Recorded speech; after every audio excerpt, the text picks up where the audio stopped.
Alright, here we are with some elvish tricks. That's right, Alfredino here with the High Elves against Rider of Rohan's Dark Elves. And for those of you watching this currently, like on the present day or the next few days after it comes out, I am hosting a Domination special event qualifier on Sunday the 24th, starting in the morning, Mountain Time, I believe 9 a.m. Double check.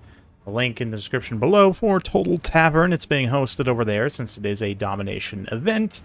And yeah, Turn's got the infrastructure all set up on Total Tavern, so be sure to check that out if you have any interest in such. I know I typically cover land and conquest on this channel, but since Turn invited me to do that event with him, it's Domination. I respect that and assent, and, you know, don't mind casting Domination games occasionally. I've kind of gone back and forth between the two different game modes over time, you know, but that's probably a topic for another day. For today, let's look at these chariots here in the vanguard. We've got 3 Scourge Runners backed up by Doomfire Warlocks. Yeah, 4 of them. I've been seeing a lot more Doomfire Warlocks since the cost reduction. Lesser Doom Bolt is quite nice if you can get good uses of it. And then, of course, the Regiment of Renown. No Regiment of Renown, actually, just all regular ones. Dark Riders here, Nolosi, that is the Dreadlord, Sword and Shield. On the Dragon, we've got Spearman and Sorceress of Beasts. And then for the High Elves, it's going to be Eltharion up on his Griffin. Decent choice these days, with much better HP than in days past, and cheaper costs as well. He's got Tempest and Apotheosis. Looking at some archers, no real infantry, just the skirmish infantry and Illyrian Reavers. We've got Reaver archers as well, some lions, and the Regiment of Renown, elite Fireborn dragon princesses. So, yeah, both players looking for quite a bit of mobility. Rider going with a small melee infantry component with these Dread Spears, no skirmish infantry. Of course, rather than skirmish cavalry, he's got these excellent Scourge Runner chariots, who have been doing some decent skirmish damage so far. Been trading all right, throwing some bolts at the Reaver Archers. Not the cheapest in the world. Eltharion, though, going to pull up a Tempest. Going to do some solid damage to Nolosi here and debuff her speed. You can see the Archers also kind of just feasting on the Doomfire Warlocks as they approach. But Rider definitely going to take an aggressive stance here and immediately just rush in with his Doomfire Warlocks. Nice Flock of Doom as well. Follow up, Eltharion dives in to try and stabilize things a little bit here, but Soul Blight landing as well is going to reduce weapon strength and armor for all these units. Not that they had a ton of armor to begin with, but reducing their armor even further means those 45 weapon strength Doomfire Warlocks actually can get some good hits, at least until they get mass rear charged by various targets. Eltharion's little bombardment there. Mistwalker Barrage also landing, and some Doom Bolts landing, mostly doing friendly fire damage.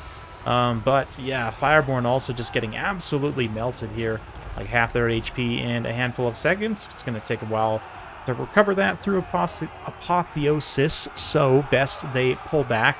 Hydra Blade and other buffs here. So those of you guys who don't know, Nolosi, yeah, it's got Hydra Blade here and Deadly Onslaught can stack for 75% extra weapon damage. Essentially gives her quite a bit, 910 total weapon strength.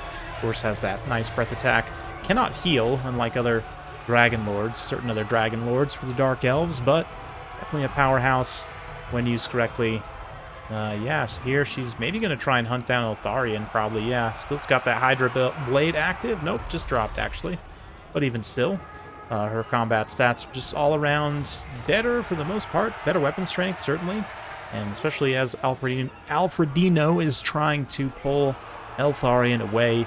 Not get caught up here too much in this engagement. He might take free hits in the back, but manages to extricate himself there and escape.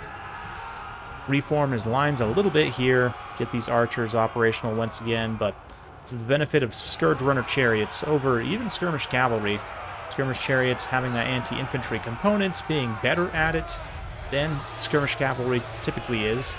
And of course their sweet anti-large missiles. Been quite effective so far. Again, Flock of Doom following up as well. But Rider of Rohan a little bit overblobbed here with the spears. It's potential, yeah, not too much AoE damage, unfortunately, for the High Elves to punish this, but like a nice Searing Doom or something. Even the Scourge Runners don't have that much HP. You could deal quite a bit of damage to them, honestly, with the right AoE damage spell, like a Bombardment specifically I'm thinking of, but yeah, Eltharion dives in here. It's actually really risky for him to do so, though, and you'll see why here as he gets caught up on the Chariots. And Rider of Rohan, I don't know if he even specifically has an attack order here of the Chariots to get on Eltharion, but nonetheless, they are kind of just blocking him in here and pathing him in a specific way so that he gets caught by the dragon. Losi going to maybe get some hits? I don't know. Let's pull out some health bars and see what's happening. Looks like Eltharion's been able to escape mostly, but here we do see, yes, Rider Rohan is issuing specific attack orders for the Scourge Chariots to just block Eltharion so that Nilosi can get a rear attack here. It's proved very effective so far.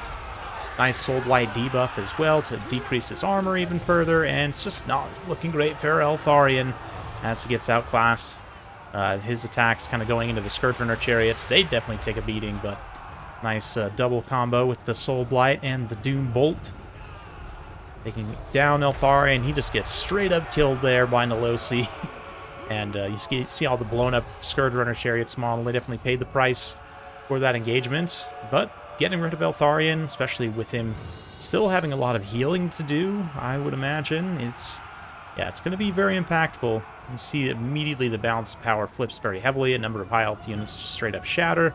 So we'll fast forward through the late game here as a nice breath attack is unleashed. Alfredino definitely not going to go quietly into that good night, but fortunately army losses hits. That's going to be it for him. So yeah, overall very interesting game. We see once again Rider Rohan using those chariots in a multitude of different ways very effectively, just like with the Tyrannox the other day. Here the Scourges all like 1,000 damage value on 2 of them, very nice. The other one's 650, not too bad. Some of the Doomfire Warlocks also managed to pay for themselves. Definitely a risk reward type unit. You can see the other ones just get absolutely clobbered by archers, but that's fine. Absolutely fine. Delosi also gets some very respectable value hunting down Eltharion, as does the Sorceress of Beastcaster. Probably extremely cost-effective, actually, considering how cheap she likely was. I didn't actually fully check out her loadout, but I'm guessing it's probably literally just Flock of Doom, maybe the lore attribute. That's pretty much it. So insanely cost-effective, honestly. Definitely look for Flock of Doom to potentially get nerfed in a future patch, but for Alfredino's part, he definitely did his best here. It performed on a number of units. I mean, the Reaver Archers were mostly decent and quite fully pay for themselves, but the Light Archers, or the regular Reavers, and the Infantry Archers also kind of struggled a little bit due to the nature of Rider Rohan's rush here. But definitely a fun battle. Certainly an enjoyable one. So hopefully you guys enjoyed that. Yeah, just overall, High Elves versus Dark Elves. Tough to predict, honestly. Both those factions can go a number of different ways. But from 2 high-level players, doesn't really necessarily surprise me to see 2 very heavy kind of mobility-centric builds with like light and heavy cavalries, different skirmishers, and so forth. But yeah, in that kind of a situation, the Scourge Runner Chariots, again, they just offer some nice advantages over any skirmish infantry or cavalry or whatever else. I mean, the Tyrannox, right, for the High Elves at 950 are solid. We've definitely seen them used to great effect recently on this channel, but Scourge Runner Chariots only 50 points more expensive and significantly less ammunition, like less than half the ammunition. But of course, their missile attack is anti-large, it's armor piercing, definitely overall much more impactful. Their melee stats are essentially interchangeable. I mean, Tyrannox Chariot does have the benefit of martial prowess, which is considerable, actually, especially for a chariot unit.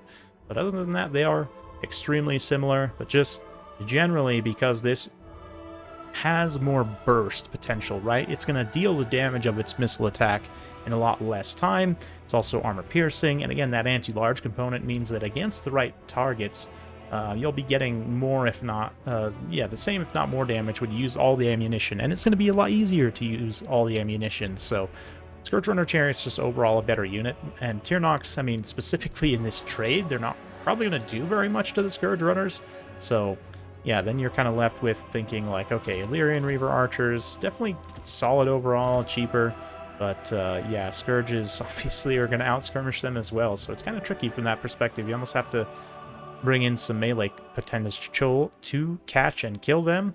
Frostart Phoenix, I don't know, this comes with some other risks in this matchup, certainly, but with that Blizzard Aura giving a little bit of a speed debuff, if you could maybe Frostbite as well, potentially, you can catch those units and actually kill them.